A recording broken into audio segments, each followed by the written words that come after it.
that time again for the assault on your ears we call Lower Dorks, a Star Trek Lower Decks podcast. I'm Aaron, and with me as always tonight is Stavros. On our screens are the post-credit scenes. The pre-credit scenes. Pre-credit scenes. Oh, wait, so like cold opens? Cold opens, yeah, you got it. Oh shit. You know what a cold open is? Not prepared for this. Not at all. Oh, well, you know, that's why we're going to talk about what exactly a cold open is. So in case you didn't know, a cold open is when you jump directly into the story at the beginning of a show before the title sequence or opening credits. And in this episode today, we are going to be talking about our favorite cold opens of Lower Decks. We're going to do it by season, so our top 3 of each season, and then we're going to argue about which cold open should hold the number 1 spot. Okay, so where are we starting? You know, usually by now we talked about our drinks, but in this case, we are drinking several different flavors of moonshine, the Old Smoky brand. Yeah. We've drank Old Smoky on this show before. I feel like we need to, get a hold of them. Maybe they'll sponsor our show or something because we keep drinking their stuff. Frankly, I'm not sure if I need more whiskey. Funny thing, I've never had moonshine before. I've always kind of thought of it as like, moonshine, the stuff that like somebody's made in their bathtub in the basement, You know what? We're going to try our 3 flavors here, and we'll talk about each one as we get into each season. Indeed, the Duke brothers would be proud. Well, shall we start with season 1 then? Yeah, let's do this thing. Yeah, so our first flavor of Old Smoky Moonshine is called White Lightning, and I've poured myself a little bit of White Lightning here. Let's give it a shot and see how it is. Smells like rubbing alcohol. It does indeed. Oh, that's good. Yeah. It tastes like rubbing alcohol. Oh. This is not a good start. Oh, man. That's delicious, let me tell you. Oh, boy. Goes down smooth. Jesus. Not what I call smooth. Oh. I don't know. Is White Lightning supposed to be a flavored moonshine? No, it's a very basic moonshine. It's like vodka, right? You don't drink it straight up unless you're an alcoholic. Well, in that case, I brought a mixer just in case because I thought this might happen considering we're drinking moonshine. I'm going to add some ginger ale to my White Lightning right now. Yeah, I'm going to throw some Curacao in there and even this thing out a little. Yeah. Anyway, let's talk about our season 3. Season 1 is it's a hard choice. There are just so many bangers in this season. There are a lot of good ones. They are all good. But yeah, let's get into it. What are your choices? Yeah, so my top 3. We're going to start at number 3. My number 3 for season 1 is season 1, episode 10. No Small Parts. Hey, that was me too. It's really? Wow. It's the one. I was wondering if the Landrew one. Yeah, Landrew. Yeah, we just told you to stop the Red Hour. Yes. And the Boimler Little Captain Kisses is what really put that into the top 3 for me when he gets beamed up and after confronting Mariner about her being the captain's daughter. My 2 big takeaways from this are the picture of Kirk and Spock. But it's like the TAS, Kirk and Spock. Yeah. And then when Landrew, when Freeman is threatening Landrew, and Landrew's all like, Landrew apologizes. And then the one guy is all like, I love the Red Hour. And they're like, there is no more Red Hour. He's like, but I just bought a new scythe. Oh, God. Yeah. So well put together. Solid comedy. Oh, yeah. Man. Plus, they also go back to those old scientists in the crossover. So yeah, I hope that's one thing that keeps popping back up. But I think the writers know it's a fan favorite, so... I think so. Wow, that's amazing. We're already in agreement. We're in lockstep on this episode. Yeah, definitely. I'm not sure if it'll hold true to the rest one. So what's your number 2? Yeah, so my number 2 is season 1, episode 2, Envoys. If you don't recall, that is the one where Tendi and Mariner are walking through the corridors and the evil Sparkle Ball alien comes in and poops out a tricorder with a purple stripe because they threatened to put it in a tube. It was great. I loved the transdimensional energy creature, although I question the physics of it. How is he? How could they stuff it in a tube? Well, yeah. He flew through a wall a moment ago. How did Mariner get it in a headlock? Doesn't make any sense. I don't think you can think too hard about these things. The joke about basically pooping out the tricorder and the energy cell to go with it, and then having the creature just go threaten Captain Freeman, and then just gets annihilated when Captain Freeman walks into it. Yeah, that puts it in the number 2 spot for me. Not me. I do love the purple stripe tricorder, and I love the fact that that's like, what is the deal? Because what is it? It's the TI-80s or whatever, the engineering scanners, something like that. They had a purple stripe too. Like, is that like all so. the new versions just get purple stripes or some bullshit? The good ones have purple stripes, I guess. I guess that's a thing. Who knew? But yeah, that I'm curious to see what your number 2 is. Make it onto my list. No. Wow. I don't know about that. I think that's a solid joke. But let's go to my number 1. Obviously, Cupid's errant arrow was number 1. I mean, you couldn't beat it. Is that even in? That what didn't even have a cold open. You're a maniac. You're like, no cold open is better than some cold open. Your list is already out of control. No, my number 1 is episode 6, Terminal Provocations. That is the warp engine whoosh noises. Oh, so good, so good. You know what? And it's funny, like, as they're arguing over the warp engine noises. But what really just, like, blows it out of the park is Ransom's response. My only complaint is that he didn't just start phasering people. Didn't quite make my number 1. That was my number 2. Such a good opener. Yeah, I love the disagreement of the Lower Dorks. I'm like, no, like Voyager had like oscillating, subharmonic regulators. That one's more high pitched. Yeah, just solid Star Trek joke, and where they're all just standing in the corridor with like their hands over their mouths, going making different noises. It's so good. Yeah, that didn't make your top 3 though. No, Terminal Provocations was my number 2. Yep. Oh, okay. Yeah. And what is your number 1 then? My number 1 is actually probably one of my favorite episodes of season 1 as well. It is the opening to Veritas. That is the trial episode. And the reason this one is so good is because it's super dramatic. There's dramatic music. There's so much tension. Yeah. The way they deliver their lines is so high stress and serious. But all of the dialogue is absolutely ridiculous. The Tendi worried about the ice ice replication. Oh my god, it's just fantastic. So good. Yeah. That was the middle of the pack for me. That was my number 5. It had some. I liked it. It was still good, but it just couldn't beat the sparkle ball pooping out tricorders. You know what really surprises me about that being your number 5 is after I got to 3, I just stopped ordering. I'm pretty damn lazy, so. It was my only way I could logically accomplish this list. I had to do all of them in order. Yeah, I know. It's that OCD in you. Yeah, it really comes out when it comes to Lower Decks, apparently. Yeah, no, that's a solid one. I love the Tendi replicating ice joke, but it just wasn't. There were too many solid competitors to have that break. No, like this season was like they were all just really great, and it's interesting too. Because there's this swing between the cold opens where you don't have it as much in the later seasons, but there's tons that, like, maybe even like half of them that just have almost nothing to do with the episode. And there's others which are all episode setup. And they all work just as well. There's really only one that I think really just fell super flat. And that was Moist Vessel, which was just super bland. That was actually my number 4. That almost was in my top 3. What didn't you like about the whole yawning thing? It was mildly humorous, but it was kind of not a great bit, and there wasn't really anything else in there that really resonated. Unlike, the opener for Second Contact, the very first scene in the entire series is such a great grabber and such a great communication of what the series is about, and it's just a joke a minute, but does a great job of establishing character. The fact that didn't make my top 3 slots kind of says something about how good the openers in this season were.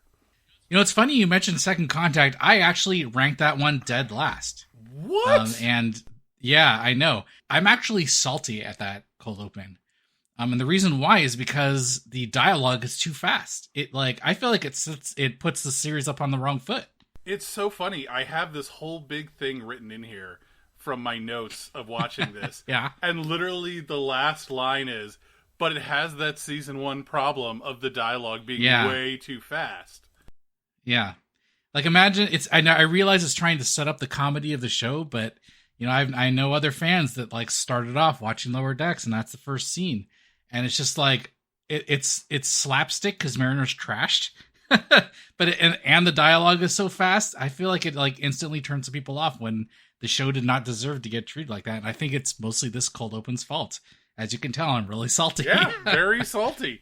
I don't think that was a problem. I think season 1 is definitely more slapstick and faster paced than I think the later seasons are, but I don't think that's a detractor. I think that initial cold open does a great job of grabbing, and I can't downrate it for that. Yeah. Looking back at it now, God, it's seared into my brain about how some people, just the dialogue's too fast and to turn people off. I wish I would, and those people like they just didn't give Lower Decks a chance, and I just can't. Too salty for it to have it be anywhere else than last freaking place. That's all I could say about it. Yeah. Let's move on to season 2, shall we? Okay, what do we got on the table this time? Yeah, so we're still drinking moonshine, but this one the flavor is called Hunch Punch. So it's I actually took a whiff of it earlier. It literally just smells like fruit punch.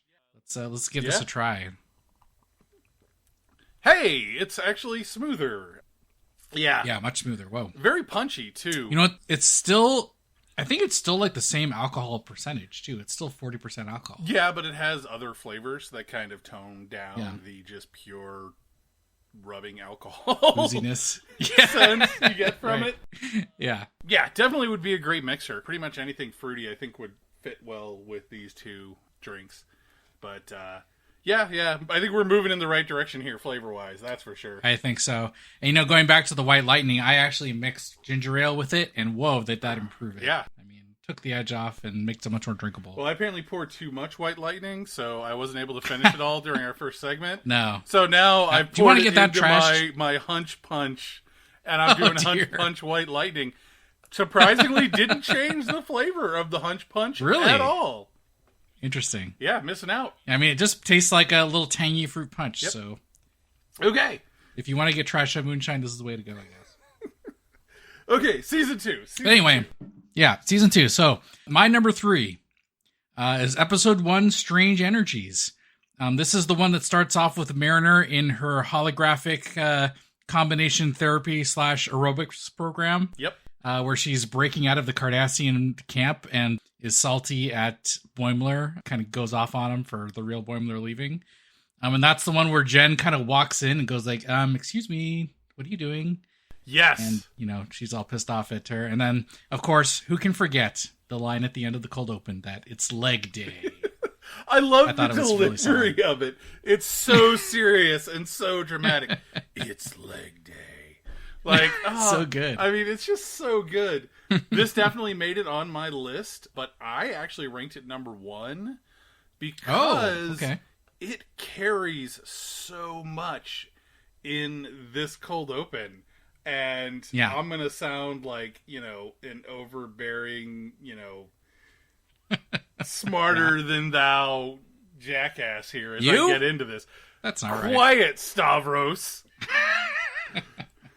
Our friendship isn't that important to me. Not at all. So, first off, the visuals are just great. They're so epic. I love the design work in this. When we reviewed this episode, when we did the ships of season 2, this thing is just visually dense, right? So I like that aspect of it. But it also carries on story elements that we've seen before. It does a really good job of communicating where we were at the end of season 1. Yeah. It continues Mariner using the holodeck for therapy. Mm-hmm. It's just nonstop exposition.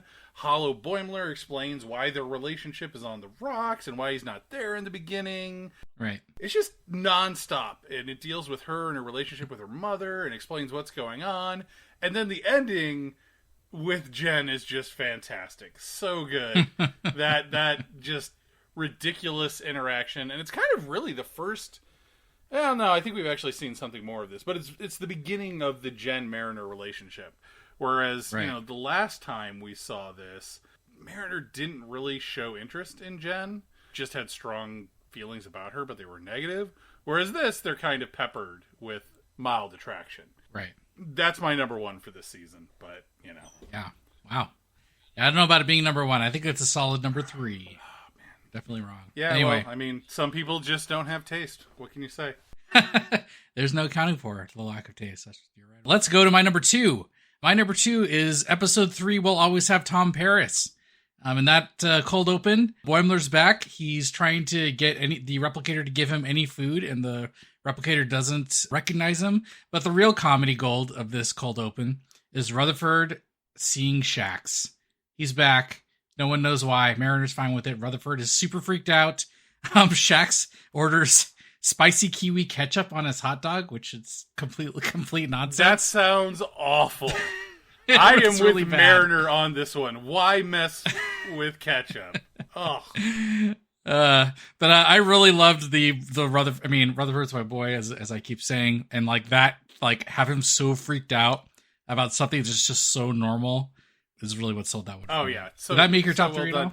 You know what? I don't know what you were thinking with your number 2. I mean, don't get me wrong; it's a good episode. But my number 2, I had to go with season 2, episode 3. Will always have Tom Paris. It's the episode where Shax comes back and. Fucking maniac. Is that really your number 2? So yeah, it's my number 2. Wow. If your number 1 is what I think it's gonna be, this is gonna be fun. But you missed 2 things that I really love from this, and that is Boimler trying to get food from the replicator and it not recognizing his authorization. Like, why do you need authorization to get food from a replicator? That's a great point. Yeah, what do they do on all these diplomacy, representatives come over and they try to order food and they just can't? You know what? And somebody has to add their authorization. I just have this sneaking suspicion that there's like a behind the scenes moment that you just don't see in Star Trek, where they go to order food. Some ambassador goes to order food from the replicator, and some poor ensign who was supposed to add their credentials just skipped over them, or were supposed to give their credentials to Luoxana Troy, and instead gave it to Deanna Troy, and now it's just a disaster of an event, because Luoxana's not going to stand for that. She's going to make a scene. Yeah, totally. Whole bit makes no sense. And finally, God, this whole scene was so good. If it wasn't for how good I love Strange Energies, this one would be my number 1. I also love, it has my favorite Mariner quote, which is, the "What's up? We doing sci-fi stuff today?" We doing sci-fi stuff? Yeah. Delivery is fantastic. I love that line. Utterly ridiculous. I know that it's just trailer bait, right? They wrote it so they could put something in the trailer, but totally so good. I love that line. I wish I had a t-shirt with it on it. You know what? We can make that happen. Solid number 2. Hard fight between it and number 1. Well, let's talk about my number 1 then. It is episode 2, Keishon His Eyes Open. What? Yeah, this is Jet joining Beta Shift. Jet and is the he and Mariner worst. get into it. How dare you? The face-off in the sonic showers, where they keep turning on the intensity of the sonic showers, and they get into they get a little competition there. And, at some point, one of them says, "I've never felt more alive." And that was just amazing. That was a top contender. That cold open was really good. The episode was good, too. I think we both loved that one. The first time around, I thought that was the best scene. It was hilarious. I loved their chemistry between Mariner and Jet, and it was great. But, every time I rewatch it, it kind of loses a little bit. It's less punchy. It's very... No way. Just... What happens? I don't know. Just something about it. It doesn't do it for you. Doesn't do it for me anymore. So, I still like the cold open, and I love the shower battle, but, it definitely didn't even make my top 3. Interesting. So what is your number 1 then? Well, my number 1 was Strange Energies. It's my number 3 we have to talk about. Oh, that's right. Your number 3. So my number 3 was Wage Douche. If you'll recall, this is the episode where we had the 3 different stories from the 3 different Lower Deckers. And isn't there no cold open for that one? God damn it, dude. Fucking maniac. Thanks for stealing my thunder. So no, it was not Wage Douches. My number 3. My number 3. You're out of control. This moonshine is. And I have to do one more too. This is too much. My number 3 is I Excretus, and this was a hard fight because like Where Pleasant Fountain Lies had the introduction of Agamus, which is just fantastic. His chemistry with Ransom, like I would love to see a buddy cop show featuring Lord Agamus and Ransom. That would be amazing. Yeah. But I Excretus won out. It's a very, very, very short cold open.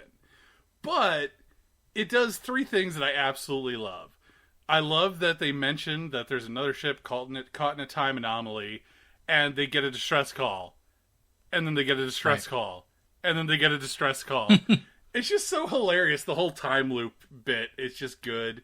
And then, the Cerritos warping away, leaving the Warp Core 4. It's just fantastic. Especially the dialogue leading up to it and the way the Warp Core 4 responds. Oh, we'll be fine. And Tendy's like, we'll laugh about this later. And then when they get rescued, Tendy's laughing about it, but everybody else is pissed off.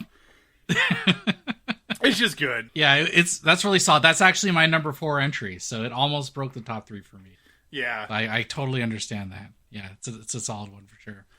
Yeah, I don't know. This season, though, like, overall, the cold opens were, like, as a whole, a lot weaker than season 1. Strange, though. Strange, considering they're getting to the swing of things. Yeah, and season I 2. think it kind of holds, because there's 2 episodes this season with no cold open, right?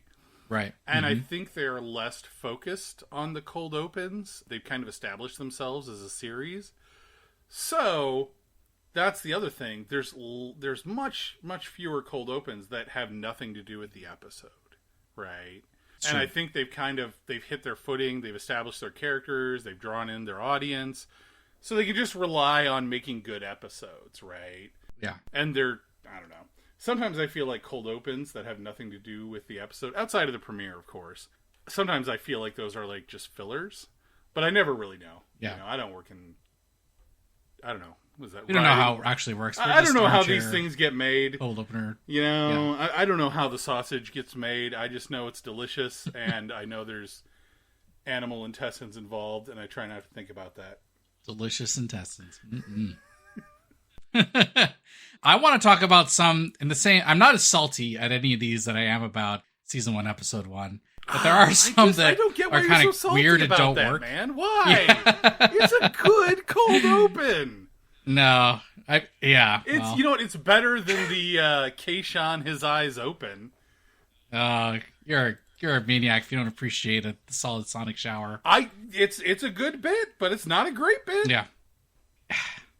You're just gonna have to accept that you're wrong about that particular one. Okay, so anyway, what ones did you have problems with?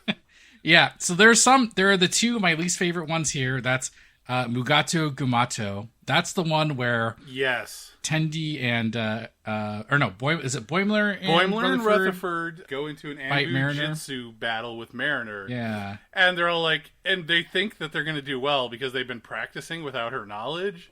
And then she just goes full beast mode. It's like, oh, it's great not having the whole... it's pretty funny. That was like really dark. I found that kind of like I was rewatching these. I was like, oh, geez. It definitely went too far. Like the moment where she stabs Rutherford. But on the other hand, none of that was life threatening. And I kind of wonder if in a land of perfect healthcare where like everything can be repaired without long-term consequences.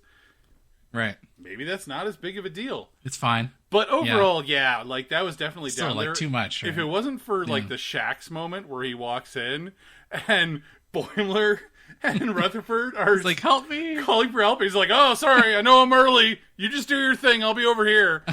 Oh God, that makes the whole scene. That's the only reason it's better. Yeah, it makes it better. But the Mariner going too hard, I was like, ooh, God, that's a little hard to watch on a repeat viewing. Yeah. And then my second bone to pick is with the First Contact episode. That's the one where Mariner is hanging out with her dad, and they get the call from Outer Winnebago, and she's just like throwing stuff at all the screens and breaking all the screens. And like, I get that that joke just didn't really resonate that hard with me. I guess I'm not really upset at the episode or think it's out of character. You know, it's just why she would really be doing that. Like she's throwing stuff. I don't know. It just didn't work for me that much. I guess. Wait. Did you say First Contact? First Contact. Yeah, First Contact. Wait. Is that what the episode's called? Episode 10. Yes. Why am I thinking that's a different episode? That's weird. I don't know. Yeah. I don't know. That definitely is a very weak intro. It sets up the episode okay, and it's good, like, Mariner characterization, but yeah, it definitely didn't bring much to the episode. Just like the whole throwing and breaking screens, I was like, all right, like, we get it, you know? Yeah. She likes to throw stuff and break screens. It's just, the joke didn't work, I guess. That's all. Okay, shall we move on to season 3? Yeah, I don't think there's anything else we need to talk about here. Yeah. God, it's weird that Wage Juge, I mean, you tried to make the jokey jokes on Wage Juge. Great episode, no cold open. I hate that we can't talk about it more. Tried to make the jokey joke? You tried. I succeeded, son! Succeeded! I don't even know why I do this with you anymore. It's a big question mark. Let's do season 3. We have a moonshine that is flavored. It is banana pudding flavor. And I have to say, when I was pouring this over ice, it's got a thicker consistency. It's almost, I wouldn't say pudding-like, but it is certainly thicker than the other flavors. It's a cream. So when we started this, I had suggested doing, it was like strawberry, chocolate, cream, whatever, Old Smoky, and you couldn't get it. So couldn't find it, yeah. But this has very much the same consistency, and it's also a much lower proof than the last two things we've been drinking. Right. But yeah, like it's definitely much more of a cream alcohol. And honestly, I'm looking forward to trying this. So let's give it a go. Yeah, let's try it. Whoa. That's that tastes like blended bananas. Yeah, it is. Is there alcohol in this? Yeah, I know, right? You know what, though? Most cream alcohols are like that. I'm just surprised. This thing is like, 17 proof? That's a pretty high alcohol content for how this tastes. This is definitely one of those dangerous drinks that you need to meter yourself on. Yeah. Let's do season 3. Season 3. My number 3 pick is actually episode 3, Mining the Mind's Mines. What a coincidence! You know who else chose Mining the Mind's Mines? Is your number 3 spot as well? I'm amazed. I mean, yeah, it is. I was going to make up some gag about, no, it's not in my... But, you know, why lie? You know, I mean... Well, this episode is the one where the scientists are getting turned to stone. And he drops his tricorder and he, looks up and the scientist sees his 7th grade geology teacher in a toga for some reason. Super creepy. Does anybody fantasize about any of their teenage or... I don't remember what year was it for him or school. He was his 7th grade teacher. Yeah. So does anybody actually fantasize about their school age crushes when they're an adult? Yeah, this dude definitely has issues. My favorite part of this is she knows about his fanfic about Speedy McWheels. Race car novel, Speedy McWheels. As his Mary Stu. Oh, so fantastic. It's funny, Speedy McWheels, that's like a joke that doesn't feel like it belongs in Star Trek, but the execution of it is so good, I just don't even care. Yeah. It's quite good. But overall, the cold open is good, because it is very jokey, right? The whole thing is just jokes, it's characters we've never seen before, but it's a great opening for the episode, but it also introduces a great misdirect with the menacing rock guy. It's great. Yeah. It's so good. I love right after, we're getting off topic, but right after the cold open, it's like, and then the plot was resolved, and then the Cerritos shows up. So good. But you're right, like the setup, it's a great misdirect for the rest of the episode. Yes. Very solid. I love it. Oh, man. But yeah, it's definitely my number 3. Yeah. All right, well, number 2. My number 2 is episode 6, Hear All, Trust Nothing. This is the one where it opens up with the crew preparing some crates of alcohol, and Freeman's excited to show up and support another Federation starship at DS9, but guess what? It's not Freeman's assignment. Right when they drop out of warp at DS9, and you get this great introductory look at DS9, but, Freeman doesn't give a shit. She says, buy me some time, and leaves the bridge. Fantastic and the helmsman episode. is like, What should I do? Fantastic. And you know what? Opener. Circle the pylons. Yeah. Circle the pylons and pretend we're in awe. It's just so good. Pretend you're in awe. Of course you know. And Shax is like, that's fascist Cardassian eyesore. God, you stole it. Best line of the episode. It's my pick. Oh, so fantastic. That's actually my number one. I thought this was the best one of the season. And it's heavily weighted on tacky Cardassian fascist eyesore. But also, like, I love the fact that they're circling the pylons, and you're like, okay, they're going to go to the episode, and then they cut back to the bridge, and the music stops, and the freaking pilot is just like, what now? And Ransom was like, just keep circling. Oh my god, fantastic. Yeah, definitely a great job. I like that restart the music after that too. Exactly. Really oh, so good. So good. That really seals in the joke. I love it. It was really good. Yeah. But, you know, my number 2 and number 1 it was a tough decision to make between those two. And I'm curious to see what your is your number one the least dangerous game? I feel like that's gonna it be is your number one. It is. It was 100% the least dangerous game. Episode 2. That's Martrock's intro of Batlets and Binuchs. And, you know, I love it. Starts off, you know, you get a little vision of Martok. He's, you know, acting a little creepy and licking his duck tog and talking about, but the best part being is, a good soldier. You don't know. Like, I guess if you watch the trailer, you can probably figure it out pretty quickly. But you don't know it's a game. You don't know it's a recording. Exactly. It's just fantastic where it's all like, oh man, where's this going? And then it goes to them playing a VHS game, basically. Game. Yeah. One of my favorite parts, I think my favorite part of this is, like, so how many warriors are playing this game? And Tendy's like, 4. I heard 4. 4. 4. I love it. So good. It was so good. That locks it in as my my top entry of season 3. Yeah. So I think, like, man, we really came in, like, in line on season 3. We just swapped, like, number 1 and number 2. Oh. But, you know what, overall, something I noticed about watching the season 3 cold opens, like, season by season, they've definitely moved in this direction, but this had way fewer, like, zany openings and way fewer non sequiturs. I guess it's not really a non sequitur because it's happening at the beginning, but, like, you know, not does not follow, but does not lead into. Like, a lot of these are very focused on the episode. Like the episode, season 3, episode 1, Grounded, worst cold open of the season, but it's all introduction to the episode, right? It's all transitional. Yeah, episode 1. That's with Mariner smashing plants at her dad's place, right? Yes. Wait, what? No, you said that was season 2, episode 10. Damn it, Stavros! I know. I was completely wrong. You're right. That is season 3, episode 1. It's still the last place in my season 2. At least they're next to each other. And you know what? If it had been a season 2 episode, it definitely would have been the worst cold open. But, you know, much like Strange Energies from season 2, it's a decent transition, right? It sets up where they are at story-wise. And season 2, episode 10, First Contact, that ended on a cliffhanger. So you kind of have to pick it up in this season. So I'm going to give this a pass. Still the worst cold open. Still accept why they did it. I agree. Yep. That's crazy. We're so much in alignment. I need to finish off my my banana pudding here, though. It's really tasty. I don't know. I've still got like 3/4 of a jar. I got a ways to go here. You're going to drink the whole jar. Wow, that's pretty aggressive. Well, I mean, you know. Anyway, so we've gone through season 1, 2, 3. We still need to talk about our overall top cold open of the show so far.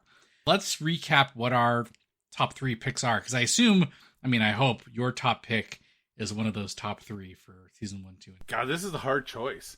Yeah. God. So what are your top 3 then? And we can go into your top pick from there. I mean, so season 1 was Veritas for me. Veritas, right? Yeah, mainly because of ice abuse. That juxtaposition, right, of the super dramatic everything, delivery, music, you know, the whole scene, but then the dialogue is ridiculous. Right. Season 2, Strange Energies. I know you didn't like it, but I just thought it was a fantastic introduction. Visually stunning. That's my number 3 pick. You know, just so much in that episode I loved. Yeah. And then season 3, Like Day. for me, was Hear All, Trust Nothing, mainly because of tacky Cardassian fascist eyesore. That one joke was enough to put it on the top, I guess. It's just good, And then, the Circle of Pylons is fantastic. So I can already tell you that I don't think we're going to agree. Yeah, I think that's a given. So what is your top pick then? Oh, man. You know what? I honestly... this is a hard choice. A hard pick? I'm going to go with Veritas. Just because it's so well put together. And it includes all of the characters, and it sets up the episode so well. And it kind of disappoints me that only Tendy's gag really hits home. But you know what? Season 1, Episode 8, Veritas, best cold open. Crazy. Okay. Well, let's talk about my top 3. Or my first pick. So, my top 3. So that's Terminal Provocations from season 1 with the warp engine whoosh noises with Ransom jumping in at the end. Keishon His Eyes Open with the sonic shower face-off between Jet and Mariner. And Least Dangerous Game with the Martok intro of Batlets and Venus. And 4. But you know what? 4 is not my top pick. My top pick is Terminal Provocations with the warp engine whoosh noises. It's just so good. The comedy's on point. It's great. The nerdy joke's on point. Comedy's on point. It is a part of a running gag throughout the series where, Mariner never wants to admit how she's just as, nerdy as the rest of the Warp Core 4. Right. But, this is one of those moments where she can't help herself. It's such a great cold open. But, man, I don't know. It's just... It's not your top pick. Wow. Yeah. It's crazy. It's both of our top picks are from season 1. Like you said, the cold opens are just more on point there. Yeah, the cold opens were definitely better. But you know what? I'm not going to vilify the series for that because in Veritas, that cold open, what does that have to do with the episode, right? Yeah. Terminal Provocation, what does You're right, that it doesn't have anything to do with the plot. with the episode? They're just 0. They're great scenes, and I think this is actually something that they could really do with the series. Do you remember Short Treks? Sure. I really think they What could about do a similar, every season they have 4 or 5 scenes that are like Short Treks, only animated in the Lower Deck style, and just across the series choose to do a scene in TNG, Enterprise, DS9, Voyager, Discovery, Lower Decks. Just do scenes, right, that are all about the comedy.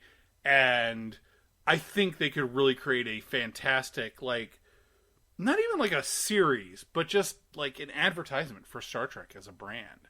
I think they could really get a lot of value out of that. I mean, reality is no. You would never get value out of that as a massive studio trying to push series. But, I mean, if you do them short enough, some of these cold opens, they're less than a minute long. Throw them on YouTube. Yeah. Throw them on, TikTok. Throw them on, whatever. And you're just basically creating advertisements that really aren't a part of the main canon, but are great scenes. We frequently reference where it's all this must happen off scene all the time because it's ridiculous. Right. That would be a great thing to create and just show those scenes, Yeah. Geordie totally LaForge, agree. Geeking out about the NX-01's revolutionary warp drive would be fantastic. That would be really cool. It's just one step away. I know they already put the first episode of the season free on YouTube each season, I think. This is the next evolution of that. I am totally on board with that idea. You know what, though? I am not on board for putting the first episode of a season on YouTube. I already have a crack dealer. I don't need Paramount to take on the role as well. Also, I don't really have a crack dealer. Don't do crack, kids. Drugs are bad. Whatever you say. Yeah, drugs are bad. We talked about our favorite cold open. What about your favorite moonshine flavor? You know what? It's definitely... You know what? Actually, no. I don't know. Hunch Punch is really good. I've never actually had it by itself. I've had it in mixers before. And the banana cream it was really good. But you know what? Yeah. There are other cream moonshines, which didn't even really know cream moonshines were a thing until I started drinking Old Smoky. It's really good. Right. You know what? I honestly can't decide. I think my White Lightning is certainly out. I thought that just tastes like rubbing alcohol. You need a mix in order to make that. Yes, it's definitely a mixer. Drinkable. But it's one of those things that brings nothing to the mixer, so I'm not sure how good it is as a mixer. Yeah. But I'm just judging from what we've had today. You know, I like the banana pudding a lot, but it is very thick. I'm going to have to go with the Hunch Punch as my favorite. It just smells and tastes like fruit punch, and it's also moonshine, so you can make it in your bathtub and make your whole house smell like fruit punch, I guess. My house always smells like fruit punch. I don't know what you're talking about. But we've been through... We've done our job here. Yeah, we've been through our 3 drinks and our 3 seasons. And, you know, even though we've disagreed, in the end, we found common ground. And if you want to find common ground with us, you can always find us. Wait. I guess you can't find us on Twitter. We're on X now. Yes. We're on the X, I guess, for now. Oh, come on, Elon. What the fuck, man? X. But if you've had enough of X, which frankly I can't blame you as, maybe put together a cold open and project it right into Stavros' living room. He loves watching things on the wall. From strangers standing in the street, leering at him seductively. I'm a little turned on right now. I mean, that goes without saying. You're turned on 92% of the time. Oh, man. Let's stop there. That was terrible. This is why I need to write the cold opens. Cold opens? Oh, my God. The closers in advance. Oh, God. Is cold closers a thing?